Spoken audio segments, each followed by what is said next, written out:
Hello everyone, how are you? It's good to see you. I'm Brandon. You may or may not know me. It doesn't really matter, or does it? Actually, I wanted to talk about a serious topic today. I'm not going to get too, I'll try not to become, I promise, I'll try not to become too serious or whatever, but I had a very interesting trip to Japan last week. I just got back this morning. My flight was very, very late in the middle of the night. It was scheduled to depart around 1:30 a.m. and it was more or less right on time, maybe a few minutes late, but by the time I got back to Shanghai and then I had to wait for the metro, the subway to open, and then got actually in my home. It was after 8 in the morning, maybe closer to 9 o'clock in the morning. It's very crazy. So I literally spent almost 12 hours between going to the airport in Japan and actually getting home. And that was very exhausting, very tiring. But something happened a few nights ago while I was there. And I was at one of the language cafes. It's listed as an English cafe, but I like to call it a language cafe because they promote and regularly have other languages from people from many different countries. So you can even practice your French sometimes, or maybe Portuguese. Or when I was there the other night, they had another room with they were doing Polish, and that's really cool. I don't know any Polish, and so that would be very cool to be able to sit down and play around with a language that I don't know anything about. But they also, I think, sometimes do German, they do Spanish, and of course they always have Japanese classes. I say classes, but just tables. They have tables, and you just sit down and chat with other people in these languages. And since I speak English, I can sit down. I can get a discount because I'm a foreigner. I'm not Japanese, so I'm not there just to practice my language. I can just sit down and speak in English if I want to. But if I want to sit at the Japanese table, I have to pay a little extra. Then I can practice speaking Japanese with the locals. But anyway, I told you all of that to tell you this. This short video that I'm going to make is about success. And I had the strangest conversation at the language cafe with a lady who is Japanese, and I'm not sure how old she is. She's a business professional. She does a couple of different businesses of her own. Now, she didn't go into the details. I didn't have much time to ask all of these questions, but she didn't tell me exactly how she started her businesses or whatever, but some of the questions that I did ask her, I got some strange answers, or at least they were strange to me. And because they were so strange to me, I felt like, first of all, I've thought about them a lot. I've been thinking about them nonstop for the past few days, ever since I talked to her. I think that was, right now it's Saturday evening, and I think that was maybe Wednesday evening. I think so. I think it was Wednesday evening that, or Thursday. I really feel kind of crazy right now because I haven't had enough sleep.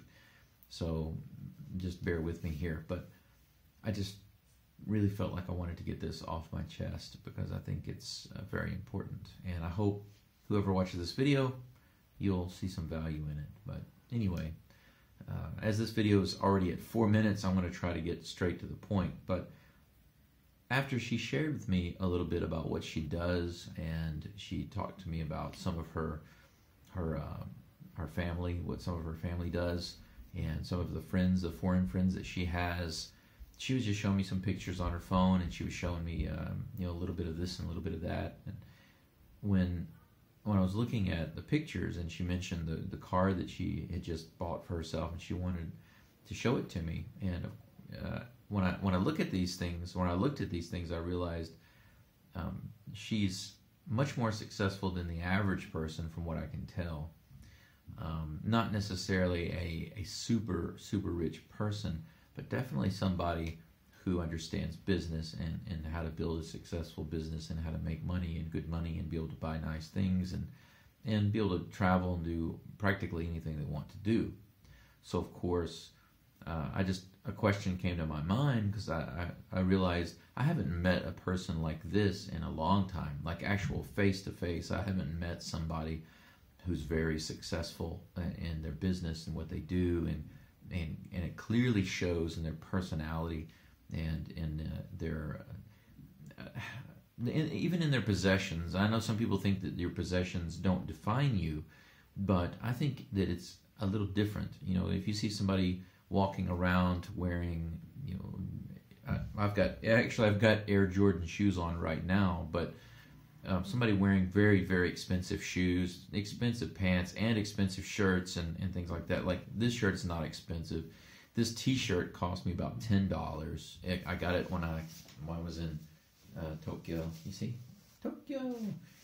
And this shirt right here it's actually too big for me, but it's still a good shirt, so I throw it on over my T-shirt.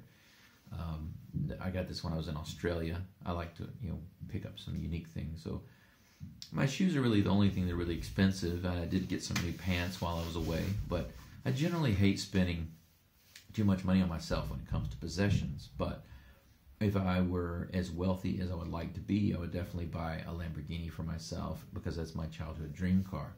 Not simply because I want to show it off, but I mean it'd be nice to show it off, but that's not really what I'm interested in. I'm just interested in achieving this goal for myself, this dream for myself.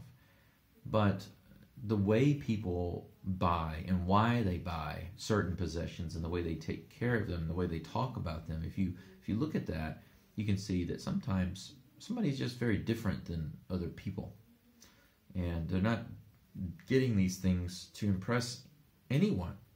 You know, it's just because they see that thing as a precious thing or a rare thing or a special thing or whatever. And when she was talking to me about her new car, she didn't buy a new car. She bought a car that was several years older, but they were limited to how many they made, and it was a Porsche, and I can't remember exactly the model. I'd have to go back and take a look to see what she showed me, but there are not so many in the world. I think just around 238 or so of these. And she also showed me some auctions and things, car auctions, used car, luxury cars and things like that. Very cool stuff. And I just don't meet people like this very often. I've never met somebody like that here in China. I've never sat down with somebody. Typically, if I meet someone, I did meet somebody in Guangzhou who has a friend who apparently makes a lot of money, is rather rich. And I asked her, tell your friend, to see that I'd like to talk with him. Ask him if he would meet with me and I could get some pointers from him about building business. But this was immediately met with suspicion. Like, why do you want to talk to me? What do you want to talk about? What do you want to know?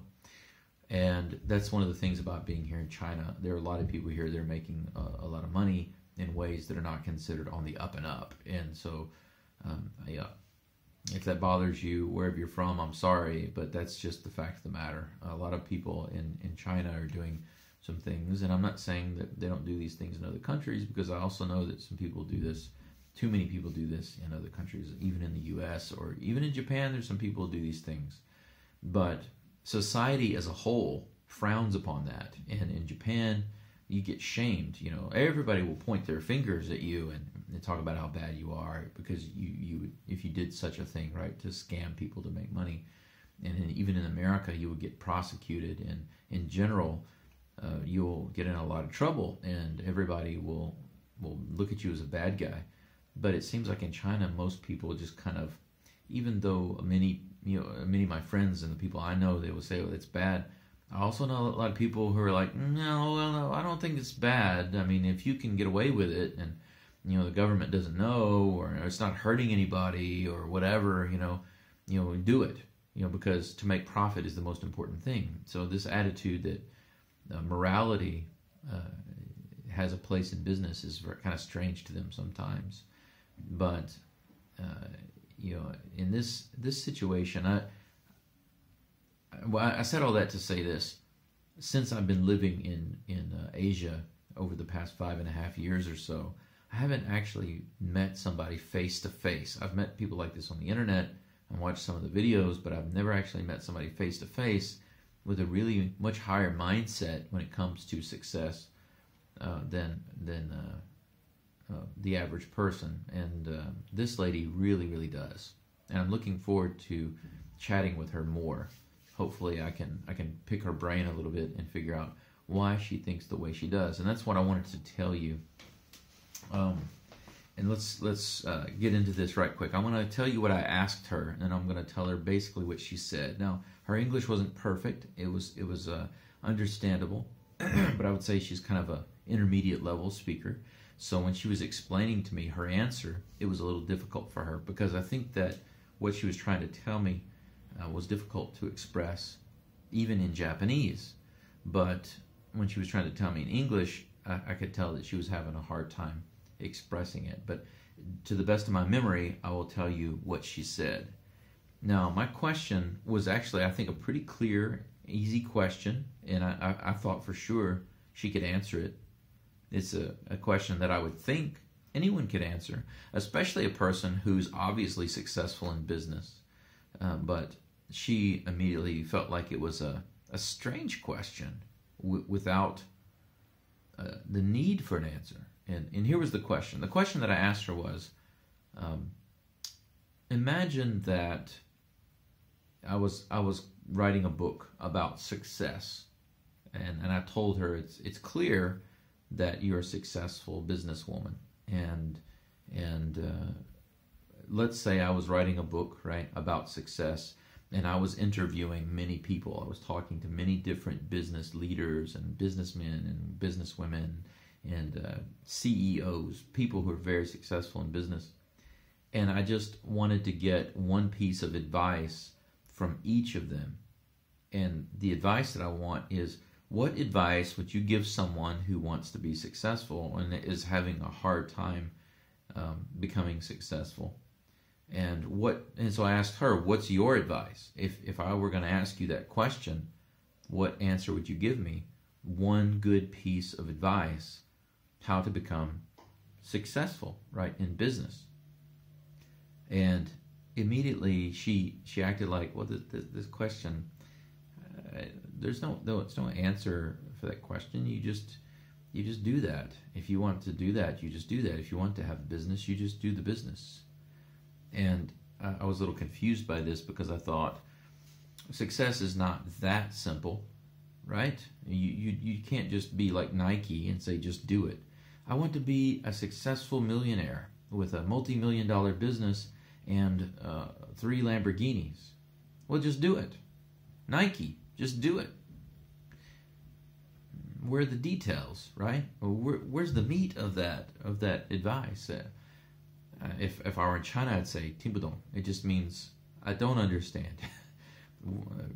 Or maybe "一脸懵逼," which is basically like I'm completely lost. I have no idea what you're talking about or what's going on. In Japan, of course, I would just say "wakarimasen." I don't understand. I don't know. But her answer confused me, and I tried my best to get a little more information out of her. So I gave her a different situation to try to change it a little. And maybe this is the teacher in me, the English teacher in me coming out. But sometimes the student doesn't seem to either grasp the question or they don't give me the answer that I'm looking for. So I changed the question a little bit. So what I said to her was, well, imagine you have a friend or a family member who is struggling because they want this level of success, right? Maybe they just want their business to be going well. In other words, they want their business to be making enough money, enough profit, so that they can have the lifestyle they want. They can have the house, the car that they want, the travel that they want, but they just haven't been able to do it. And so they come to you and they ask you, hey, what advice would you give me so that I can be also successful in my business like you are? But her response was a little frustrating for me, because her first answer was, well, none of my friends or family would ask me such a thing. That's ridiculous. They're already successful. They already have their businesses. They already have their careers, and they don't need to ask me such a question. And to me, this is a non-answer, because the question is, if somebody did come to you, if your friend or your family member did come to you because they were struggling, what kind of advice would you give? So she didn't really answer the question, but after she kind of gave me some more information, I began to realize something. She doesn't think like I do, and I mean, not everybody thinks the same, but she doesn't think like most people do. And this is what really intrigued me, because she began to try to explain, like, maybe something along the lines of, if a person wants to work a job, then they just work the job. They go work the job. If a person wants to have the house and the successful business and the 3 Lamborghinis or whatever, then they just go do that. They just go have that. And so what I gathered from what she was saying is, in her mind, people just get what they want. And so imagine a situation where you work really, really, really hard, and then you become very, very successful, and you start making millions of dollars, and suddenly you go from having a job and making not so much to making millions of dollars, not having a job, and spending more time doing the things that you want to do and traveling or whatever.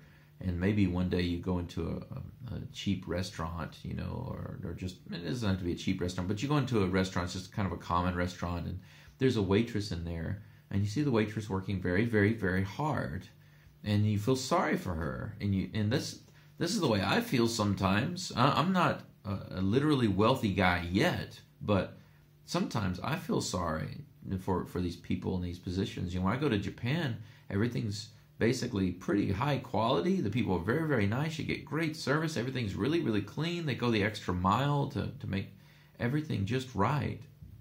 And I know that these people are not making a lot of money who are just working at a Denny's, you know. I see a lot of older people, you know, the older guys driving the taxis, and the older ladies working at places like Denny's. And when I see them working there, I can't help but feel a little sad for them, because I don't think they want to work there. I don't think they want to. I know I don't want to. I've worked my fair share of restaurant jobs, and I'm not saying that restaurant jobs are bad. Some people love to work in restaurant. I've managed restaurant. I've done waiting and busing and bartending and management and cooking in restaurants. I've done everything. But I don't want to go back to that. And no matter how great of a job you get in management, it's still going to be a job. Number one, still going to be a job. And number two, you're not going to be rich. You're never going to be rich just managing a restaurant. You might make good money for a job, but it's still a job, and you're not going to be rich. And that's the bottom line. You're always going to be tied to that job. So for me to go back to that would be going backwards. Now, to work as a waiter at Denny's in Tokyo, to me, would be just because I have no other options. I have no other skills. I have no other opportunities, or I haven't set my life up in a good way. And so now there I am. Now, I don't think that the person in that position is a bad person at all. On the contrary, I think that most of those people are good, hardworking people who really care about their families, and they're just doing the best they can with what they know. And that's the thing here. I think that when I go into a restaurant like this, and I feel sorry for somebody in a situation like that, I see a lady that could be my mom. You know, she's like the same age as my mom, and I think I wouldn't want my mom working at a restaurant, you know, 24-hour restaurant, and she should be doing other things. You know, she should be doing the things that she wants to do. But yet, I feel like this lady that I talked to a few nights ago, she doesn't feel that way. She doesn't feel that pity or sympathy for these waiters or waitresses, because in her mind, from what I could see, what she was saying is she's working as a waitress because she wants to. If she doesn't want to, she doesn't have to. She can just go be a $1 million exotic car salesman if she wants to. That's basically what this lady was telling me. And to think about it, I've been thinking about it just nonstop for the past couple of days. And it's very, very amazing, this type of thinking, where if she goes into a Denny's and has a cup of coffee and some French toast, And I go into Denny's and I have a cup of coffee and some French toast. We're two people at the same place having the exact same meal with the exact same server. And I'm sitting over here thinking, man, this lady over here, she's in her 60s and she's still working at this job, really busy. It was very stressful with all these customers coming in, cleaning and bringing food and bringing refills and whatever. I feel sorry for her. I wish I could change that for her. And then across from me, imagine this other lady sitting there. She's not thinking any of those things. She's appreciative for the work that the girl's doing for her, the lady's doing for her, but she doesn't feel sorry for her because in her mind, she's doing that because that's what she chooses to do. I don't choose to do that. She probably would say, and she did say to me, I have what I have and I do what I do because that's what I do. That's just what I choose to do. I just do that. I want that, so I do that. So if you want that, do that. If you don't want that, don't do that. Do what you want. And people do what they want. So it's essentially what she was saying. People do what they want. So think about that. People do what they want. What they really desire to do.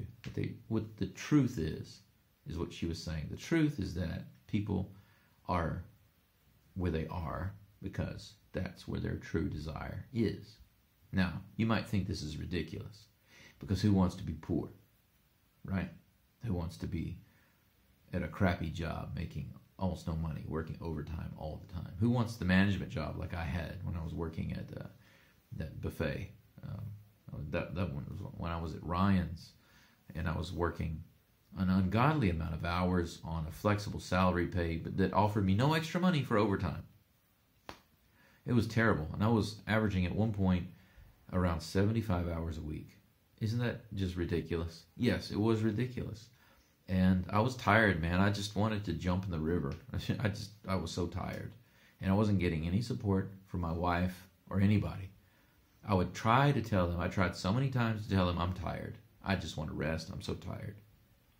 And what I got, even from the leaders in the church, were attacking comments like, Brandon, why are you so lazy? Lazy? But I'm working 75 hours a week. I'm just saying I'm tired. I want a break. I don't want to work this job. What I want is to write. I want to make movies. I want to do the things I want to do. And of course, because of that, because I said that, I was lazy. Never mind the fact that I was the only one working a full-time job and I was working an average like 75 hours a week. I was taking care of the family. I provided a house and cars and everything. But for some reason, I was called lazy because I wanted a break. I was tired. Amazing. But according to this lady, that's what I wanted to do. That's what I really wanted to do. And I think, how's that possible? How could I? Because I hated that. It was destroying me. And so it led me to do some more research while I was traveling back home. I was looking up some information online and on the internet and watching some videos and stuff. And one of the things that I read about was, your subconscious mind. And the first 7 years of your life, you're basically programmed. Your brain is in a lower frequency, and everything you learn is kind of like subliminal. It goes in your subconscious mind. It like programs you, and it becomes the main part of who you are. They say up to 90% of who you become as an adult is what's put into you as a kid. Now your mind and what you I stabbed myself in the eye. The things that you really want and the things in your mind, your conscious mind. You want the Lamborghini, you want the better life, you want more money, you want more health, you want to lose weight, right? Lose this weight, just make films, right? Don't want to work a management job and this and that, whatever, blah, blah, blah. But you do it anyway. Why is that? Because what's going on in your subconscious is what's actually controlling you. So this conversation with this lady is what led me to this thing. I can't remember the guy's name. I'll try to share it in the comments after I post this video. But he talks about this a lot. It's highly useful stuff. So what I would recommend to you is if you really want to look at, if you've been trying really hard, you've been studying a lot of stuff, you've been reading, you've been watching videos, you've been doing everything you can think of to do, and you're still just not getting there. And for someone to just tell you, just do it. You just do it. You don't think about it. If you want a business, you just do the business. If you want money, you just get the money. And if you don't understand that, it's because these people do it naturally. Their subconscious is programmed the right way. That's the thing. That's why when you ask them, how do I become successful? They think it's a crazy question because they were never in this position before of having to go through that struggle. They were programmed correctly. This is why this lady told me that her friends and her family are all the same, because she's in a different group of people. I didn't come from that group of people. My family, my friendship circle, and all that growing up and all of that is completely different. Struggle was where it was at. That's what I was programmed with in my subconscious. Poverty, basically. Lower middle class at best. That's what I was programmed with. So the goal for me is now getting into my subconscious and fixing that. And then that will help lead me to success. So it will, once the subconscious matches up with what I'm trying to do in my conscious state, then my life will be balanced and all will be better. I think my health will be better, my weight will be better, my energy and my finances and everything. I'll be doing only the things that I love to do. I really believe that that's the secret here. I think this is a great thing. I really wanted to share it, and I thank you for bearing with me. I said this would be a short video, but now see it's almost 30 minutes. So it's a little longer than I was thinking, but I feel like it's all good information, and hopefully the way I explained it is helpful to you. But I'm going to do some experiments on some of the things that I'm reading so far, but I've got a lot more reading to do. If you have any comments or suggestions or whatever, feel free to leave them in the comments below. I don't have many subscribers right now, but feel free to pass the video around or subscribe and share it with others, whatever. Anyway, that's it for now. I'm getting a message from someone else. I need to check in with them. But thanks again for checking out the video, and I'll talk to you soon. Okay, bye-bye.